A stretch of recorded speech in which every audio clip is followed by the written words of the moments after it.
Hello everybody, welcome to the latest edition of your favorite nightly show, the Nanticoke Newsroom. And we're calling this one the Glen Lyon edition.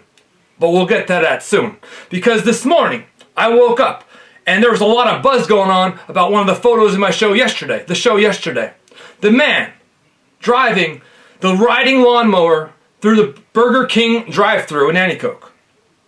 It went nuts on Facebook.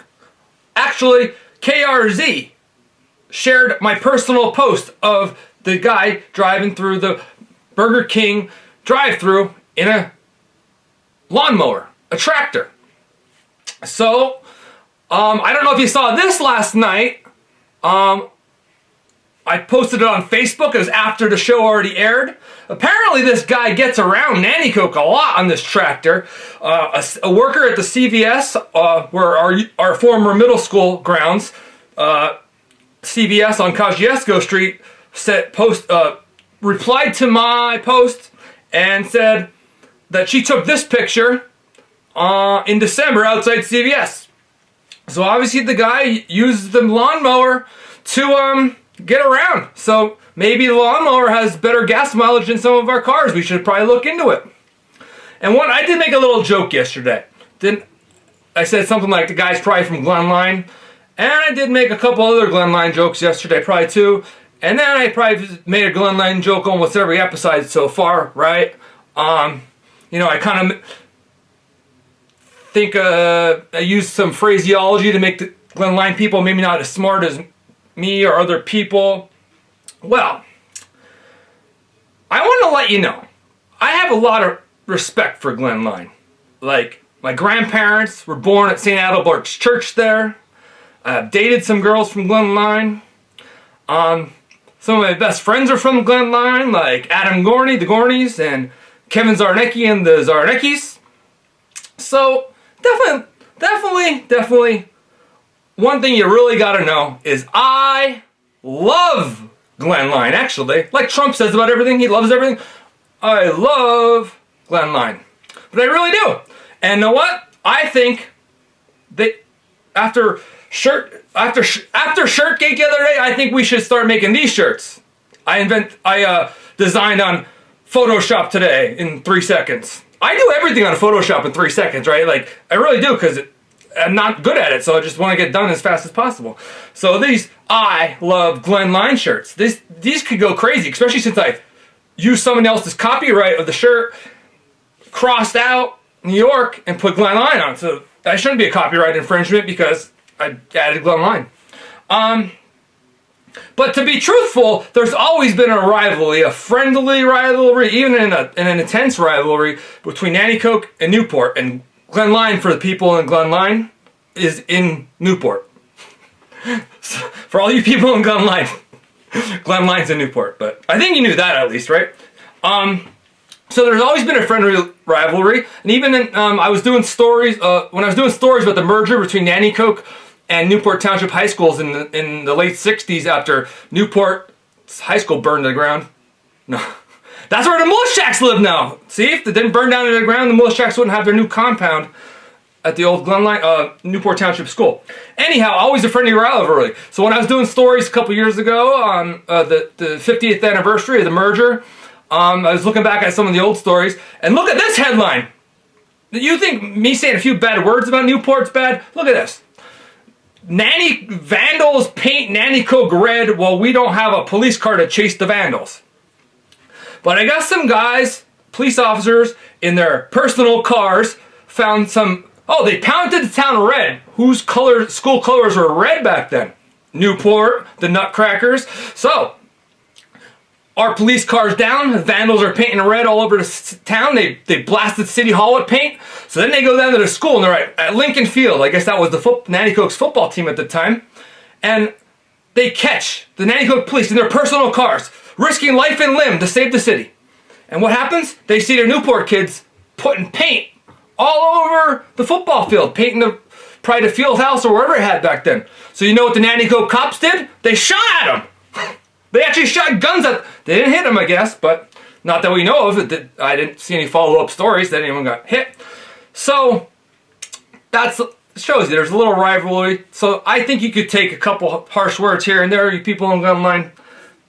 So get out, stop being at the peanut gallery and yelling at me every night that I'm bashing Glen Line. You know, because I still like taking part in a rivalry a little bit. A couple years ago, I heard a story. I took part in the story. I didn't relish in it, but the story that said Glen Line happened to be the most distressed place in the entire state. That wasn't fun. But my friend Jacob, that I worked with at the time, he went to Glen Line. He's from Tamaqua. And he's like, wow, I'd like to move to Glen Line. That place is awesome. Like, while he's there doing the story on it being the most distressed. And I guess that tells you something about Tamaqua. So maybe Tamaqua could be the new punchline. And what else about Glen? This is my favorite story about Glen Line. I tell it all the time, so I guess I do relish in busting Glen Line's butt. So a couple of years ago, the police, I think a police chief or maybe a police officer smashed into a house in Glen Line because I forgot to put the car in park or something like that. So obviously all the news was going down there. And I talked to one of the news photographers after, and he's like, I couldn't find what house it was. And he said, you know, I got down to the scene, but the car must have been already gone by now on the street it happened on.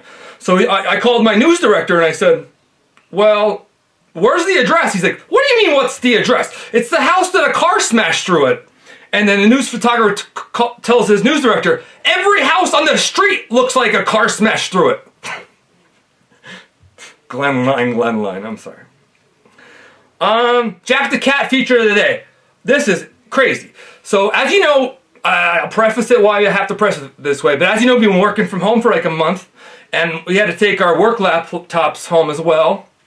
And the day I went in to get my work laptop, my laptop bag, which has been under my desk, because I never take the work laptop bag out of there for 6 years, 7 years, always under my desk, is gone. Denise Alaba might have taken it because she once took my keys, whatever. So you have a laptop and you don't have a laptop bag, and you know what that means? You don't have a laptop charger. So I'm like, this laptop's going to be useless to me if I don't have the laptop bag. And this is why is this a Jack the Cat story? Keep listening. So one of the editors go, hey, we got a bag. There's an extra bag laying around. Oh, okay. So put the bag in there. There's a charger in there. Go home. I'm here for a month, working from home. Usually my MacBook Pro instead of the laptop at work because it's so hard to use, the work one. And been here for a month. So yesterday the damn cat was like, I'll show you video. This is what he's doing. But this is video today. It wasn't of him doing it yesterday. And he's clawing at the damn bag. I'm like, what the hell is the cat doing? I'm like, is there a mouse in there? Did a mouse run in the bag? Like a literal mouse, not even like a computer mouse. And then he keeps doing it. I'm like, I gotta see what the heck he's... Right on cue, he's by my leg here. So I'm like, what? I gotta see what he's doing here. So I get the laptop, dump it out. What's the first thing that comes out? Skittles. So open bag of Skittles is obviously in there. That might have been what he was going for. But do you know what else came out? A checkbook. Like what? 100 checks. Someone's checkbook. So I'm like, honest Abe, we're getting the checkbook back to the person, but that person had to be missing that checkbook for a long time, but I'm getting it back to them. So I'm honest. And that's Jack the Cat discovering the checkbook. He maybe, I don't know if he was going for the Skittles or the checkbook, but that's what he did last night, and that was cool. Laugh, Smile, and Cry award of the day. This made me laugh. I went to Jerry's Market today for a story I was doing about masks, and Joanne, the owner, texted me that people are flocking to the store like crazy still to stock up on meat, and she's like, we're selling meat so fast that the cows are running scared. That was funny.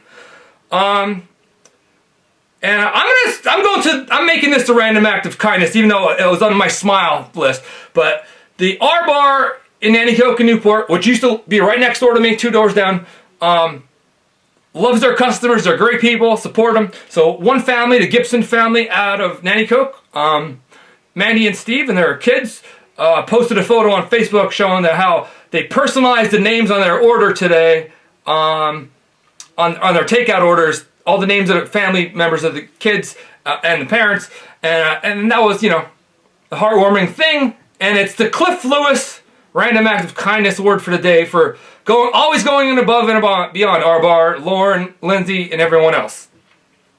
So, that's the show for today. And I think you know how this goes. I don't even have to set it up too much more, but Anna, take her away. Stay safe out there.